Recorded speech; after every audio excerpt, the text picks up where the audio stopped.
సిక్స్లు ఫోర్లు కొడుతూ T20 ఫార్మాట్ లో 100 కొట్టే వాళ్ళు చాలా మందే ఉన్నారు. కానీ వాటితో మధ్యలో ఈ సింగిల్స్ అండ్ టూస్ తీసుకొని డెత్ బై 1000 కట్స్ అంటారంటే ఫీల్డింగ్ యూనిట్ కి మొత్తం అందరికి కూడా ఓ నిరుత్సాహం వచ్చేసేలాగా పరిగెత్తి పరిగెత్తి పరిగెత్తి వాళ్ళు అలసిపోయేలాగా చేసి 100 కొట్టడం ఇది వేరే రకం. ఆ రకంలో అందరికంటే టాప్ లో ఉన్న మనిషి విరాట్ కోహ్లీ. అంటే ఆ 100 చూసారా, 2 మ్యాచ్లు చేజ్ లో 0 మీద అవుట్ అయ్యాడు కదా. మరి అలా జరిగినప్పుడు నెక్స్ట్ మ్యాచ్ లో అన్ని కలిపి ఇచ్చేయాలి కదా. మరి ఇచ్చేసాడు కదా, ఆ 100 కొట్టేశాడు కదా.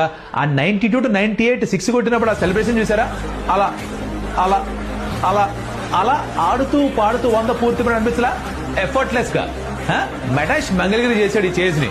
అది విరాట్ కోహ్లీ. ఇందుకే తనని చేజ్ మాస్టర్ అనేది.